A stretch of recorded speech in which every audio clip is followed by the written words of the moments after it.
이 시간 3부 예배 함께 나누실 하나님의 말씀은 여호수아 24장 14절에서 15절까지 말씀입니다.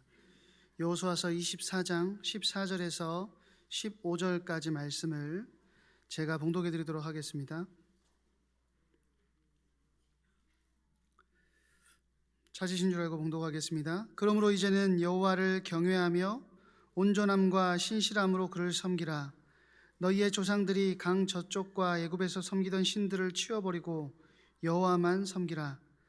만일 여호와를 섬기는 것이 너희에게 좋지 않게 보이거든 너희 조상들이 강 저쪽에서 섬기던 신들이든지 또 너희가 거주하는 땅에 있는 아모리 족속의 신들이든지 너희가 섬길 자를 오늘 택하라.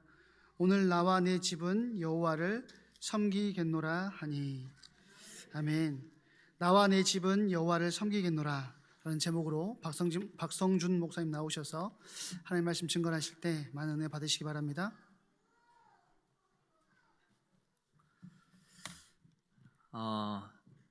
담임 목사님, 우리 뉴욕 세계력교회 사역을 위해서 기도해 주시면 감사하겠습니다. 뉴욕은 시차가 정반대이기 때문에 아마 오늘 밤에 주일 아침 사역이 시작될 것 같습니다. 그래서 오늘 하루 마무리되는 그 시간까지 주일 사역을 위해서 기도해 주시면 감사하겠습니다. 우리 장비찬 선교사님은 이번 주 23일에 출국하시게 됩니다. 다시 복귀하는 그 걸음 위에서도 또 함께 기도해 주시면 감사하겠습니다. 또 오늘 광고 통해서 종교인 체육대회 또 광고가 나왔는데요. 본당 뒤에 신청을 계속 받고 있습니다. 우리 체육대회가 19년 이후로 또 6년 만에 진행되는데요. 우리 종교인 체육대회를 위해서 또 우리 수고하는 모든 우리 팀들을 위해서 계속 기도해 주시면 감사하겠습니다. 5월은 다 아시다시피 가정의 달이라고 합니다. 지난 5월 4일이 어린이 주일이었는데요. 또 동시에 선교 주일로 같이 섬기다 보니 한 친구가 오늘은 대체 어린이 주일이에요, 선교 주일이에요 이렇게 물어보더라고요.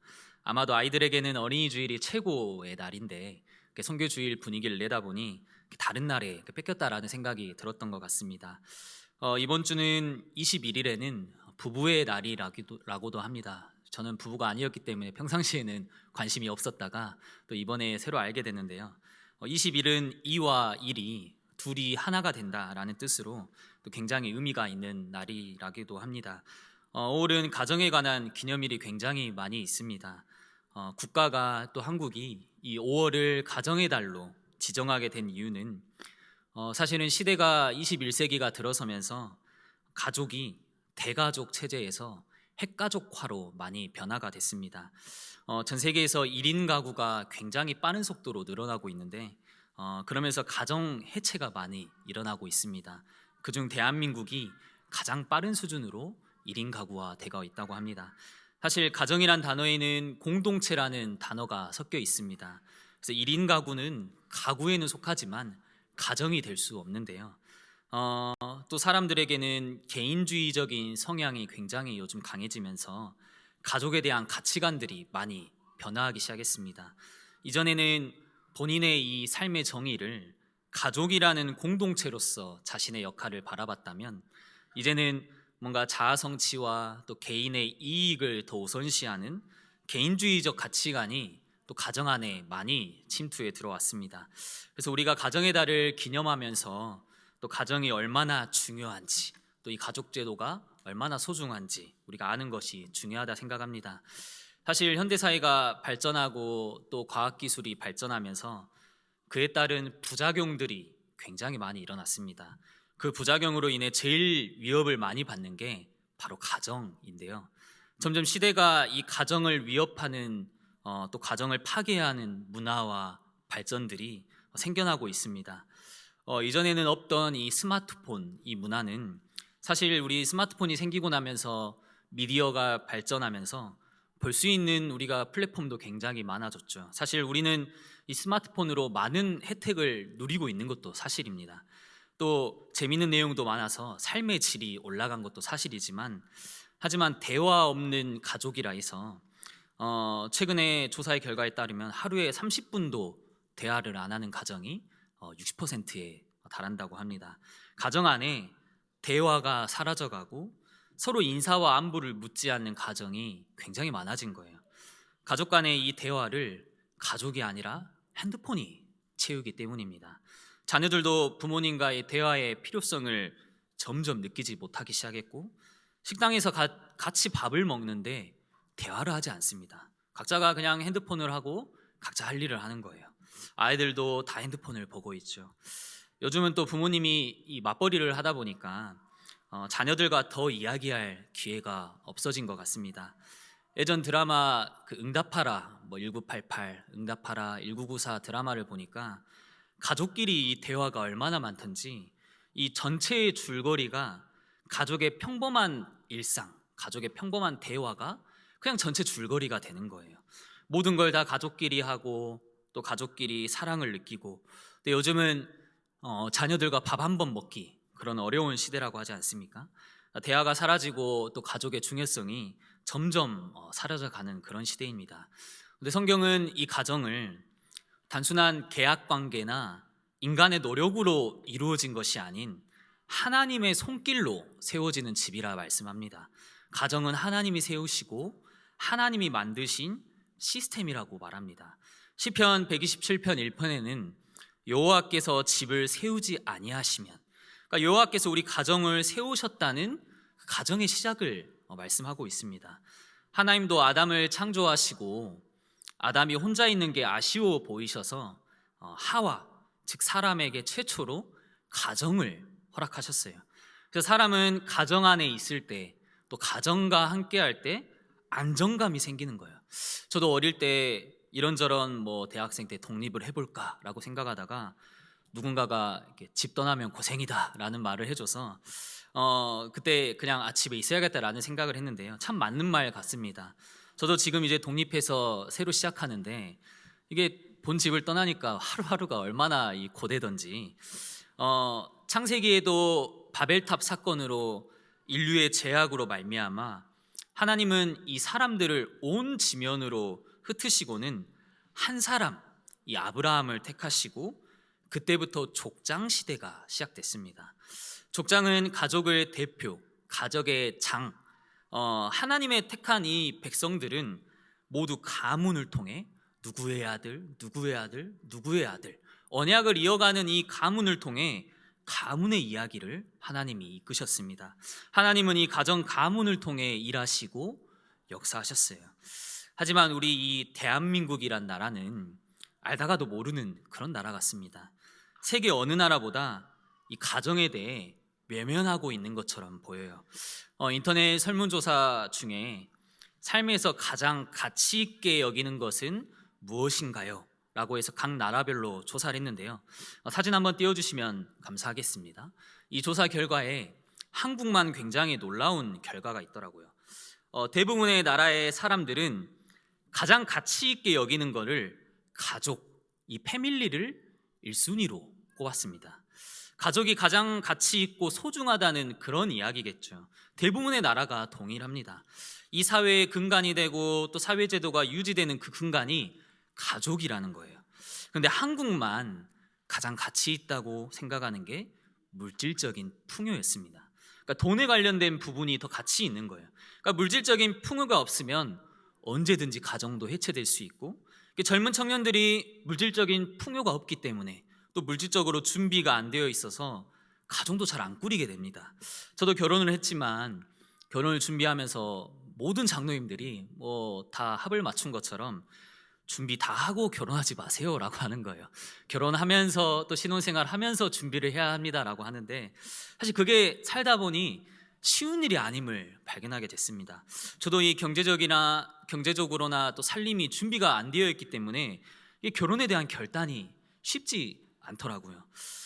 한국은 이 가족이 2순위도 아닌 3순위에 있습니다. 가족보다 본인 건강이 더 중요한 거예요. 지금 한국 사회가 또 이 대한민국이 가정에 대한 중요성이 얼마나 사라졌는지 보여주는 그런 자료입니다. 여러분, 행복한 가정이란 어떤 가정일까요? 저마다의 정의가 다르겠지만 흔히 행복한 가정을 떠올릴 때는 유튜브만 봐도 가정이 행복하려면 하면서 이 수많은 영상들이 있습니다.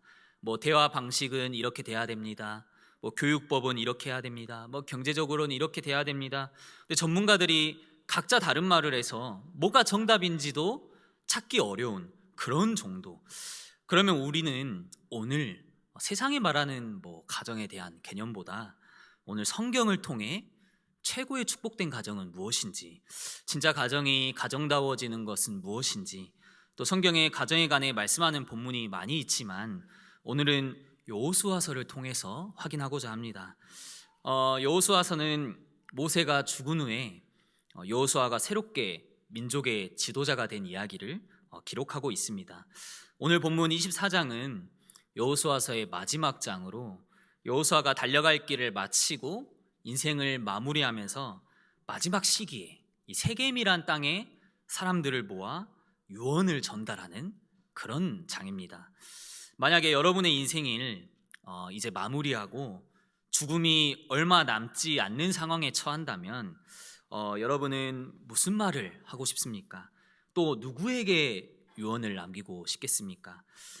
장난스러운 말로 남자들이 가장 많이 하는 유언 순위로 괜찮아, 뭐 난 안 죽어 라는 뭐 유언을 남기기도 하고, 죽기보다 더한 게 있겠냐라고 하면서 이렇게 장난스럽게 말을 한다고도 하는데요.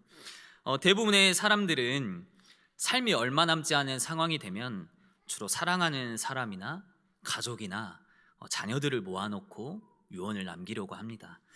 반대로 여호수아는 23장과 또 24장의 유언을 남기면서 가족들을 부른 게 아니라 민족의 지도자로서 이스라엘의 모든 지파와 관리들과 백성들을 모아놓고 유언의 내용을 전달합니다. 여기서 여호수아가 마지막으로 백성들을 불러 모은 곳은 세겜이라는 장소인데요. 왜 세겜으로 모이라고 했냐면 세겜 땅은 민족의 조상이었던, 또 믿음의 조상이었던 아브라함이 갈대아 우르에서 가나안 땅으로 이동했을 때 처음으로 하나님께 제단을 쌓던 곳이 이 세겜이라는 땅입니다. 그리고 이 세겜 땅은 야곱이 하란 땅에서 가나안 땅으로 돌아올 때 가족들이 가져온 모든 우상들을 땅에 묻게 했는데 그 묻었던 땅이 세겜 땅입니다. 우상을 묻으면서 우리는 오직 여호와 하나님만을 섬기겠다라고 야곱이 결단했던 그 땅이 세겜 땅이에요. 이런 역사적인 이 장소에 이스라엘 민족을 다시 모은 겁니다. 세겜 땅에 다시 부른 거예요. 마지막 그러면서 당부의 말을 전하는데, 먼저는 본인이 하고 싶은 말을 하는 게 아니라 하나님께서 이스라엘 위에 했던 일들을 다시 상기시킵니다. 24장 2절 말씀에는 여호수아가 모든 백성에게 이르되 이스라엘의 하나님 여호와께서 이같이 말씀하시기를, 그러니까 하나님이 직접 말씀하시는 형식으로 여호수아가 이걸 기록했지만 하나님이 쓰신 것처럼 하나님의 입장에서 말씀을 합니다. 그러면서 옛적에 내가 아브라함을 선택했고, 3절에 내가 아브라함을 강 저쪽에서 이끌어냈고, 5절에 내가 모세와 아론을 보내었고 내가 인도해냈고, 쭉 내가라는 표현을 쓰면서 하나님이 하신 일들을 나열하기 시작합니다. 이 24장에만 내가라는 표현이 14번이나 나온다고 해요. 계속 이 내가라는 단어가 반복이 되면서요, 이 말은 무엇이죠? 이 뜻은 무엇이겠습니까? 이스라엘의 시작은, 지금 이스라엘의 많은 가정과 가문들의 그 시작은, 모든 지파의 시작은 하나님이 하신 은혜로 시작되었음을, 하나님이 하셨음을 여호수아가 먼저 말하고 있는 거예요.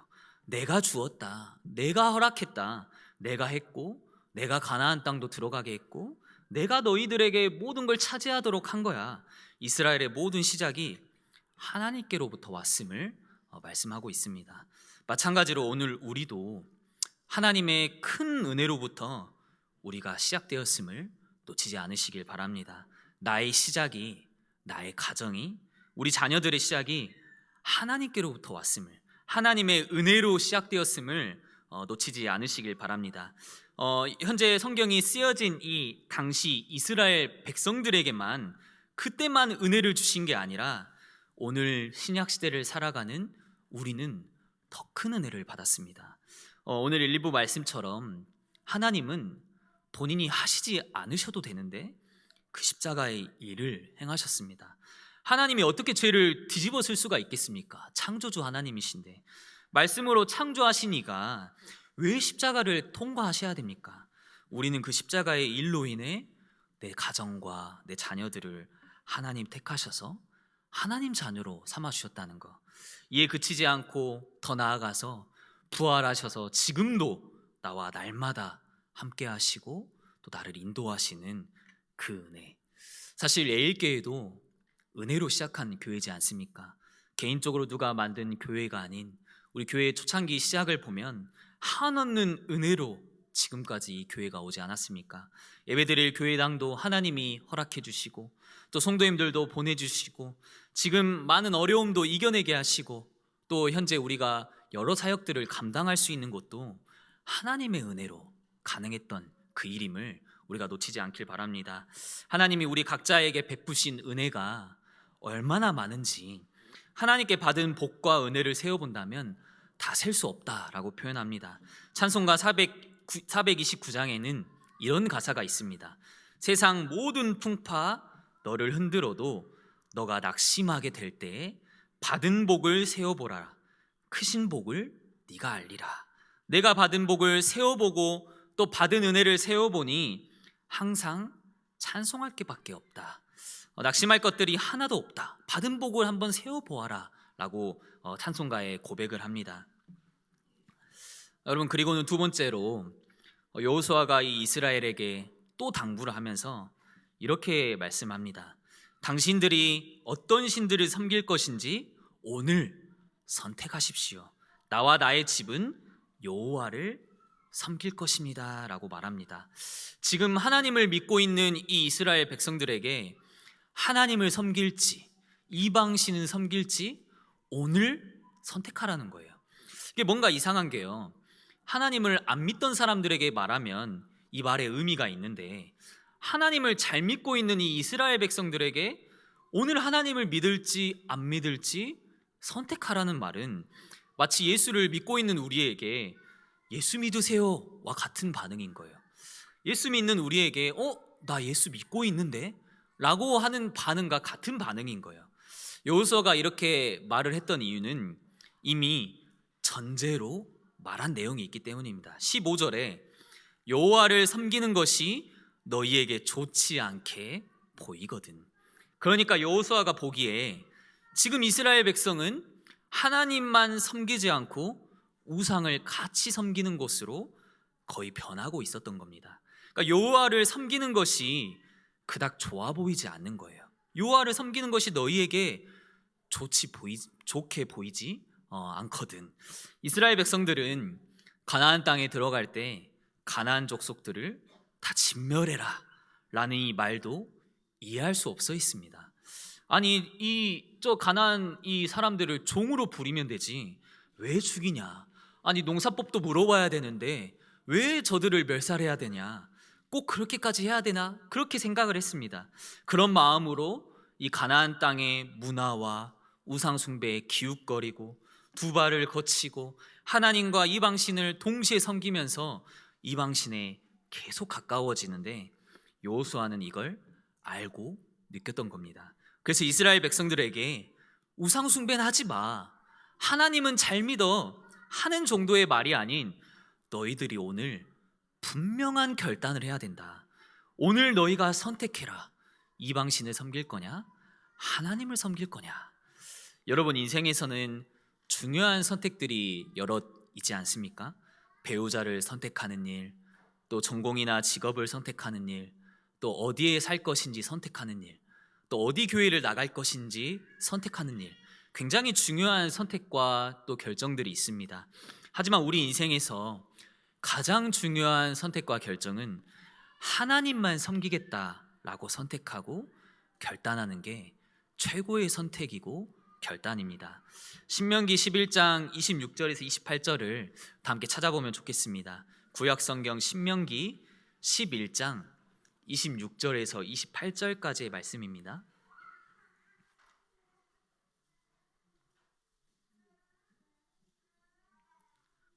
구약성경 신명기 11장 26절에서 28절까지 말씀을 다 함께 합독하겠습니다. 내가 오늘 복과 저주를 너희 앞에 두나니 너희가 만일 내가 오늘 너희에게 명하는 너희의 하나님 여호와의 명령을 들으면 복이 될 것이요 너희가 만일 내가 오늘 너희에게 명령하는 도에서 돌이켜 떠나 너희의 하나님 여호와의 명령을 듣지 아니하고 본래 알지 못하던 다른 신들을 따르면 저주를 받으리라.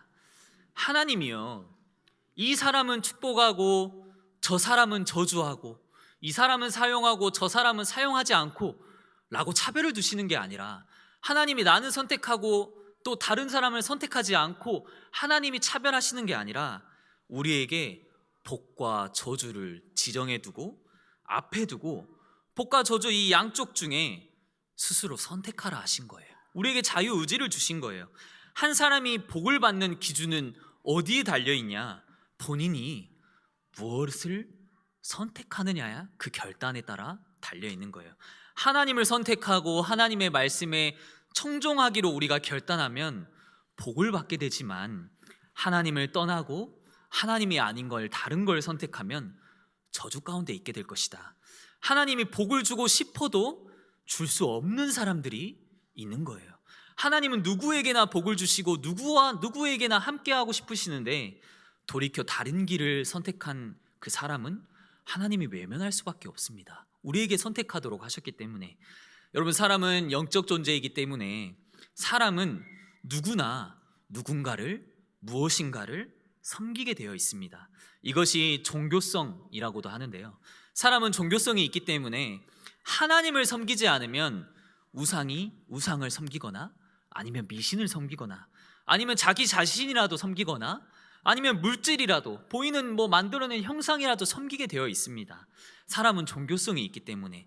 그래서 오늘 여호수아가 이스라엘 모든 가정과 모든 백성들을 모아놓고 너희가 무엇을 선택할 것이냐, 가나안 땅에서 지금 너희가 두 다리를 걸치고 있는데 하나님 외에 다른 걸 섬기면 너희가 사망과 저주의 길에 들어서게 되는데 너희는 무엇을 선택할래? 라고 결단을 촉구하고 있습니다. 여러분, 그리고 세 번째로는 여호수아가 하나님을 섬기겠다라고 작정하면서 여호수아 본인만 결단을 하면 되는데, 나와 내 집은 여호와를 섬기겠노라 라고 고백합니다. 나는 여호와를 섬기겠다, 나 자신은 여호와를 잘 믿겠다라고 고백하면 되는데 가족을 포함해서 여호수아가 말을 하고 있습니다. 여기서 집은 히브리어 원어로 단순한 집을 의미하지 않습니다. 여기서 집이란 단어는 자신이 책임지는 공동체 전체를 의미하는 거예요. 즉 가문과 가족과 자녀들과 심지어는 종까지도 포함하는 그런 개념인 거예요. 여호수아는 자신의 신앙만 선택하는 게 아니라 나와 내 아내는, 나와 내 자녀는, 나와 내 집과 내 모든 가문은 하나님을 섬기겠다라고 결단을 한 겁니다. 여러분, 여호수아의 결단은 가정의 결단이 포함되어 있었어요. 그 이유는 최고로 복된 가정은 하나님을 섬기는 가정이기 때문에, 최고로 행복한 가정은, 최고의 복된 가정은 하나님만 섬기는 가정이기 때문에, 그래서 나와 내 집은 여호와 하나님만 섬길 것이다. 너희는 어떤 걸 선택할래? 여러분, 부모님의 결단은 이처럼 가정 전체에 영향을 미칩니다. 부모님의 선택과 결단은 곧 가정의 결단이고 가정의 대표자이고 자녀에게까지 영향을 미치는 거예요. 가정은 하나님이 주인 되시고 또 하나님이 세워가시는 게 맞지만 잠시 그 가정을 여러분께 맡기셨어요.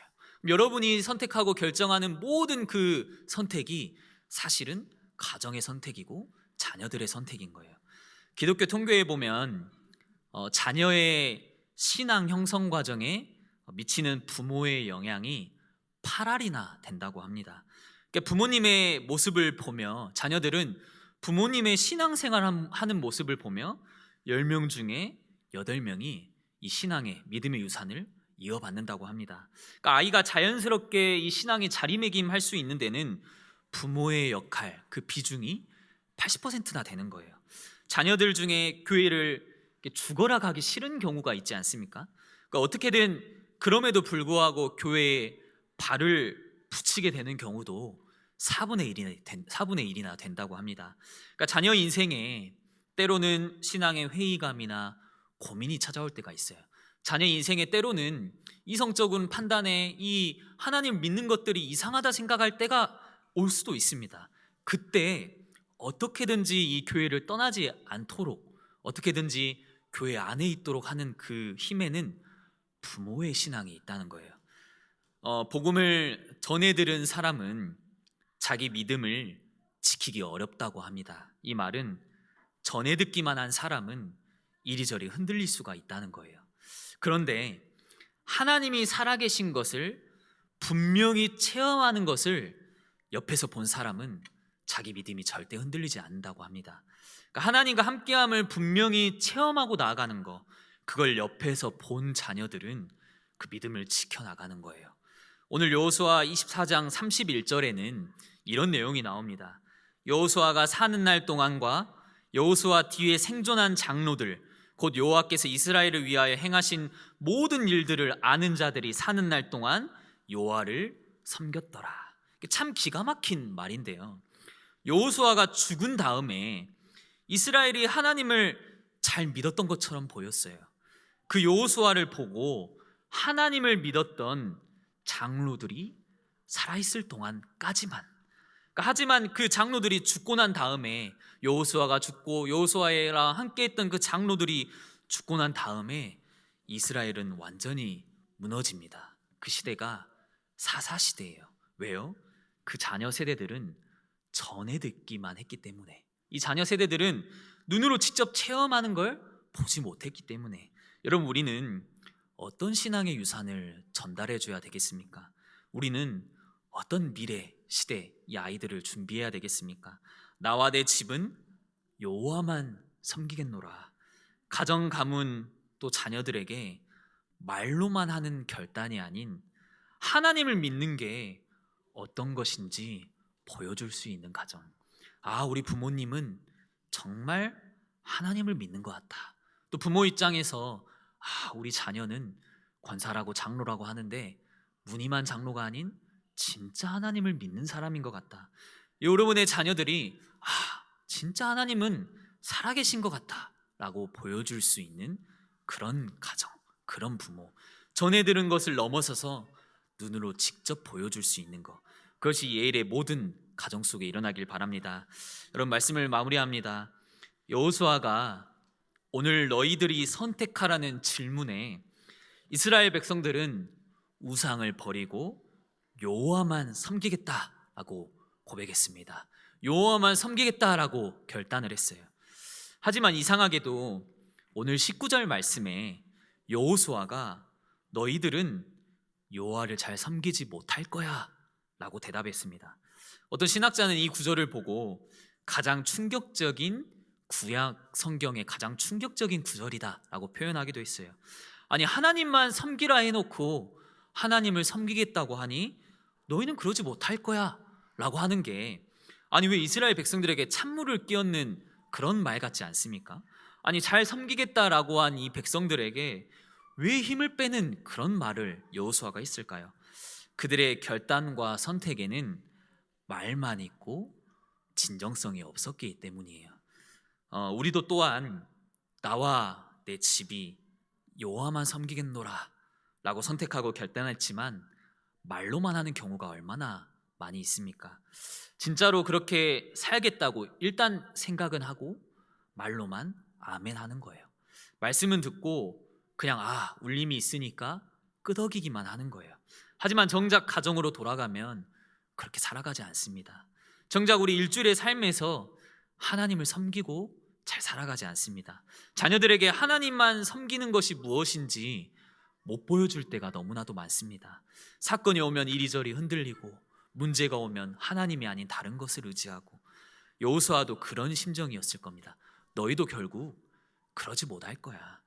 결단은 여러분 말로만 끝나는 게 아니라 우리가 실천에 나아가야 됩니다. 진짜 나와 가정이 하나님만 섬기는 게 무엇인지, 진짜 나와 내 집이 하나님만 바라보고 사는 게 무엇인지 실제 실천에 나가는 것. 23절 말씀에는 23장 23절 말씀에는 여호수아가 이렇게 말합니다. 그러면 이제 너희 중에 있는 이방신을 치워버려라. 말로만 하지 말고, 너희가 말로만 섬기겠다 하지 말고 실제 행동을 해라. 실제 너희가 하나님만 섬기는 모습을 보여줘라. 너희가 실제 삶에서 행동으로 나아가라. 여러분, 하나님은 사람을 창조하시고 하나님을 만드시고 우리를 통해, 사람들을 통해 사랑과 찬송과 영광을 받기를 원하세요. 그러나 지금 시대는 하나님과 함께할, 하나님께 올려줘야 할 그 영광이, 또 그 찬송이 다 우상에게 향해 버렸습니다. 이걸 지켜보는 하나님의 마음이 어떠실지, 하나님이 직접 세우신 가정이, 하나님이 직접 세우시고 이끌어 가시는 이 가정 가문이 하나님이 아닌 다른 것을 섬기고 있는 그 모습을 보면서 그걸 지켜보시는 하나님의 마음이 어떠신지, 지금 21세기를 살아가는 많은 가정들이 하나님을 바라보지 않는 모습들, 많은 가정이 하나님이 아닌 다른 것 속에 가정이 해체되고 가정이 무너지고, 한국 사람들은 가정이 더 이상 중요하지 않다라고 생각하는 그런 시대에 애통해 하시는 하나님의 마음을 우리가 느끼며 여호수아의 마음과 결단이 여러분의 마음과 결단이 되길 바랍니다. 여러분, 사람에게 복을 주실 수 있는 분은 오직 하나님밖에 없습니다. 가정에게 복을 주실 수 있는 분은 오직 하나님 여호와밖에 없습니다. 그러나 복과 복이 아닌 것을 우리 앞에 두고 우리에게 선택하라 말씀합니다. 여러분, 나와 내 집은 여호와 하나님만 섬기겠다라고 고백하는 것처럼 여러분이 가정의 대표자인 줄 알고, 또 여러분을 잠시 여러분에게 이 가정을 맡기신 줄 알고 여러분 가정에 또 하나님만 바라보고 하나님만 섬기며 나아갈 수 있는 우리 모든 예일교회 성도님들 되시길 바랍니다. 함께 받은 말씀 붙잡고 합심으로 한번 기도하길 원합니다. 여러분, 하나님은 복의 근원이 되십니다. 하나님은 창조주 하나님이시고 전능하신 하나님이세요. 이 세상에 있기도 전부터 존재하신, 영원 전부터 계셨던, 또 영원까지 있으실 하나님이십니다. 우리가 그 하나님만 섬기고 나아갈 수 있는 나와 가정이 될 수 있게 해달라고, 가정다움을 잃어가고 또 가정의 축복을 다 놓쳐버린 이 현대 사회 속에 하나님이 원하시는 이 가정 가문이 회복되어 예일교회 모든 가정이 하나님이 세워가시고 하나님이 이끄시는 그런 가정이 되어 정말 가정을 통해 하나님 나라 확장해 나아갈 수 있게 해달라고, 여호수아 같은 결단과 선택이 우리 가정과 가문과 자녀들에게 일어날 수 있게 해달라고, 시간 받은 말씀 붙잡고 합심으로 한번 기도하며 나아가도록 하겠습니다.